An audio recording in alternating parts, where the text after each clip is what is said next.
Siddharth ITI द्वारा चलाए जा रहे ऑनलाइन क्लास में मैं शिव सर आप लोगों का बहुत बहुत स्वागत करता हूं।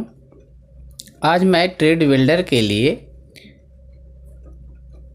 ऑब्जेक्टिव क्वेश्चन लेकर आया हूं, जिसमें मैंने जो प्रीवियस क्लास में पढ़ाया था उस क्लास के आधार पे जो ऑब्जेक्टिव क्वेश्चन हैं उस चैप्टर वाइज मैं उसको कंप्लीट कराने जा रहा हूं और एक एक करके क्वेश्चन को मैं अभी आपके स्क्रीन पर दिखाऊंगा और उस क्वेश्चन को पढ़ूंगा, क्वेश्चन का आंसर भी बताऊंगा। तो चलिए चलते हैं टॉपिक पे और देखते हैं पहला प्रश्न, जिसमें क्या कहा जाता है। प्रश्न पहला कह रहा है कि वेल्डिंग की निम्नलिखित विधियों में से कौन सी विधि प्रेशर के साथ वेल्डिंग विधि है। फिर से प्रश्न को दोहराते हैं। वेल्डिंग की निम्नलिखित विधियों में से कौन सी विधि प्रेशर के साथ वेल्डिंग विधि है। ऑप्शन है रेसिस्टेंस वेल्डिंग, दूसरा है आर्क वेल्डिंग, तीसरा है गैस वेल्डिंग, चौथा है थर्मिट जिसको फ्यूजन वेल्डिंग कहते हैं। इसका आंसर है पहला रेसिस्टेंस वेल्डिंग। अब दूसरे प्रश्न को देखते हैं। प्रश्न दो है हमारा कि वेल्डिंग की निम्नलिखित विधियों में से कौन सी विधि फ्यूजन वेल्डिंग विधि है। फिर से प्रश्न को दोहराते हैं।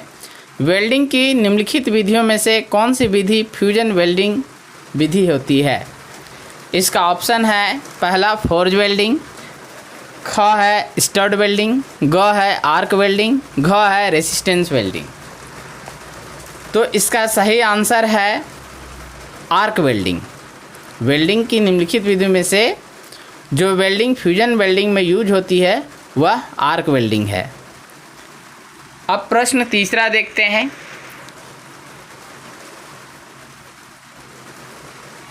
तीसरा प्रश्न है, एक गोल धातु की बार के दोनों सिरों पर या उसकी पूरी लंबाई पर थ्रेड्स बनी हो तो उसे क्या कहते हैं। प्रश्न को फिर से दोहराते हैं। एक गोल धातु की बार के दोनों सिरों पर या उसकी पूरी लंबाई पर थ्रेड्स बनी हो तो उसे क्या कहते हैं।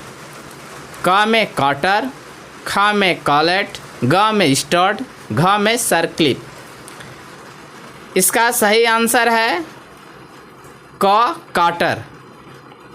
इसका सही आंसर स्टड है। इसका सही आंसर स्टड है, काटर नहीं स्टड है, क्योंकि स्टड के जो है दोनों हेड्स पर थ्रेड्स बने होते हैं और बीच में जो बॉडी होता है उसमें थ्रेड्स बने नहीं होते हैं। अब नेक्स्ट क्वेश्चन की ओर चलते हैं। अगला क्वेश्चन देखते हैं। अगला क्वेश्चन है कि यह एक बिना हेड वाला स्क्रू होता है जिस पर स्क्रू ड्राइवर के लिए स्लॉटर कटा होता है या हेक्सागोनल की के लिए सॉकेट बनी होती है और इसका प्रयोग स्लाइडिंग कंपोनेंट्स को एक निर्धारित पोजीशन पर कसने के लिए किया जाता है। यह क्या है।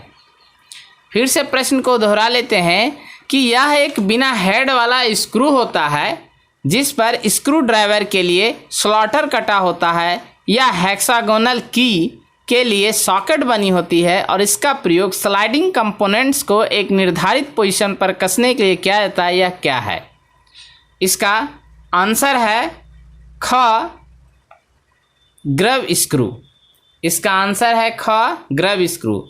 इसमें जितने ऑप्शन दिए हैं जैसे क में सेट स्क्रू, ख में ग्रब स्क्रू, ग फ्लिप्स स्क्रू और घ में बटन स्क्रू, तो इसका सही आंसर है आपको ग्रब स्क्रू। अब नेक्स्ट क्वेश्चन की ओर आगे बढ़ते हैं। अगला क्वेश्चन है हमारा जो आपके स्क्रीन पर दिखाई दे रहा है। यह एक स्क्रू होता है जिसका प्रयोग दो घूमने वाले पार्ट्स के बीच संबंधित मोशन को रोकने के लिए किया जाता है, जैसे शाफ्ट पर पुली का मूवमेंट हो, इसे कहते हैं। फिर से प्रश्न को दोहरा लेते हैं। यह एक स्क्रू होता है जिसका प्रयोग दो घूमने वाले पार्ट्स के बीच संबंधित मोशन को रोकने के लिए किया जाता है, जैसे शाफ्ट पर पुली का मूवमेंट, इसे कहते हैं। इसका ऑप्शन है पहला क ग्रब स्क्रू, ख पेन स्क्रू, घ सेट स्क्रू, घ फिलिप्स स्क्रू।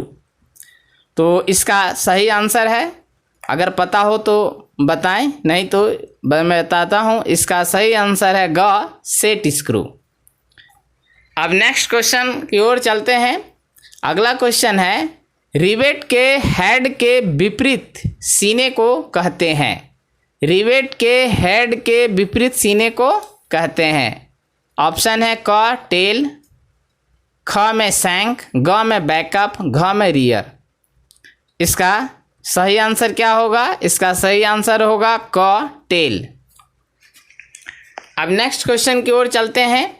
अगला क्वेश्चन क्या कहता है? अगला क्वेश्चन कह रहा है, रिवेटिंग करते समय क्लियरेंस को ध्यान में रखा जाता है क्योंकि रिवेट को प्रेस करते समय उसका व्यास डायमीटर कुछ बढ़ जाता है। यदि रिवेट का व्यास 12 से 24 मिलीमीटर हो जाता है तो क्लियरेंस होता है।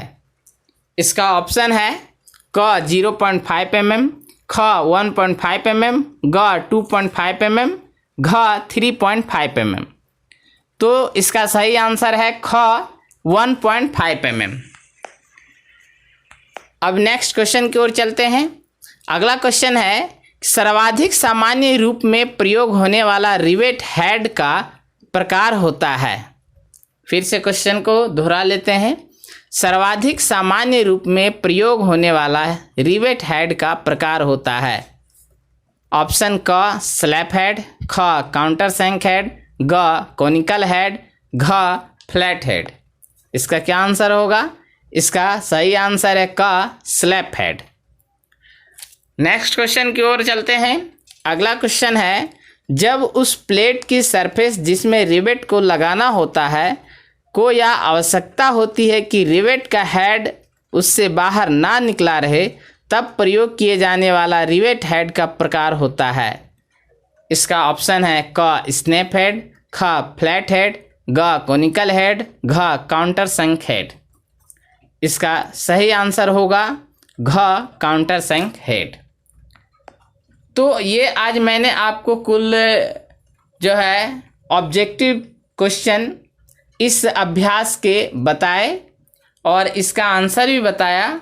इसको आप अच्छी तरीके से जो है रिवाइज करें और इसका सही आंसर का आप मिलान भी कर सकते हैं कि जो है इसका सही आंसर क्या होगा। जो मेरे द्वारा आंसर बताया गया वो सही है या गलत है। तो हमें आपका कमेंट्स का इंतज़ार रहेगा। आज इतना ही, बहुत बहुत धन्यवाद।